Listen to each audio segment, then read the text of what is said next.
जून महिन्यात शहरातील सर्व शाळा व महाविद्यालये सुरू झालेली आहेत.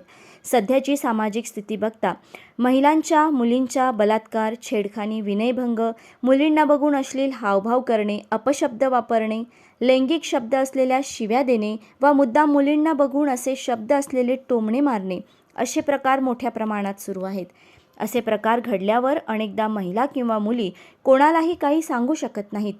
अशा गोष्टी सांगणे म्हणजे आपली बदनामी होईल किंवा आपल्यालाच वाईट समजल्या जाणार, म्हणून शाळेतील किंवा महाविद्यालयातील शिक्षकांना इतकंच नाही तर घरीसुद्धा असे प्रकार सांगण्यासाठी मुली कचरतात. म्हणून त्यांना आपल्यावर झालेला अन्याय व्यक्त करण्यासाठी चंद्रपूर जिल्हा पोलिसांच्या माध्यमातून सर्व शाळा महाविद्यालयात एक तक्रार पेटी ठेवण्यात यावी अशी मागणी भाजप महिला आघाडीकडून जिल्हा पोलीस अधीक्षक आयुष नोपानी यांना करण्यात आली.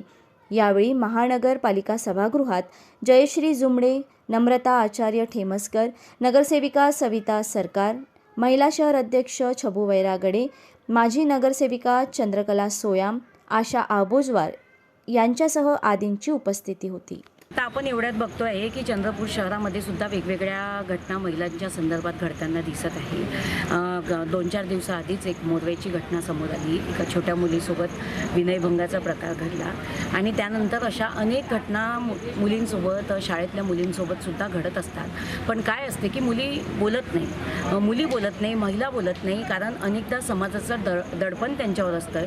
मुलगी घरी जाते शाळेतून, पण आईला आपल्या सांगू शकत नाही. शिक्षकांना मोठ्याही मुली असतात, 7वी 8वीतल्या, 9वीतल्या, 10वीतल्या, 11वी 12वीतल्या, पण त्यासुद्धा आपल्या अनेकदा शिक्षिका तिथे असतात, त्यांनासुद्धा सांगू शकत नाही त्यांच्यासोबत काय घडलेलं आहे. आत्ताच्या कायद्यानुसार महिलांकडे अश्लीलतेने बघणे, महिलांना समोरून जात असताना महिलांसमोर लैंगिक शब्द उच्चारणे किंवा त्यांच्यासमोर एखादे विचित्र हावभाव करणे, त्यांना टोमणे मारणे हे सुद्धा क्राईम आहे.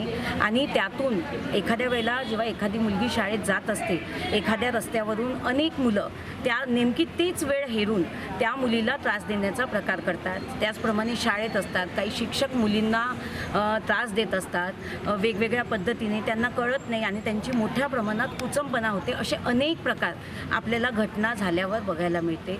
पण अशी घटना घडू नये आणि वेळीच पोलिसांना त्याची माहिती मिळावी यासाठी म्हणून आज आम्ही भाजप महिला आघाडीच्या वतीने माननीय जिल्हा पोलीस अधीक्षक आयुष नोपानी सर यांना एक निवेदन देतो आहे. आणि त्या निवेदनमधला विषय असा आहे की शहरातील सर्व ज्या शाळा आणि महाविद्यालय आहे त्यामध्ये जिल्हा पोलिसांच्या माध्यमातून एक तक्रार पेटी ठेवण्यात यावी, जेणेकरून जर तिथल्या मुली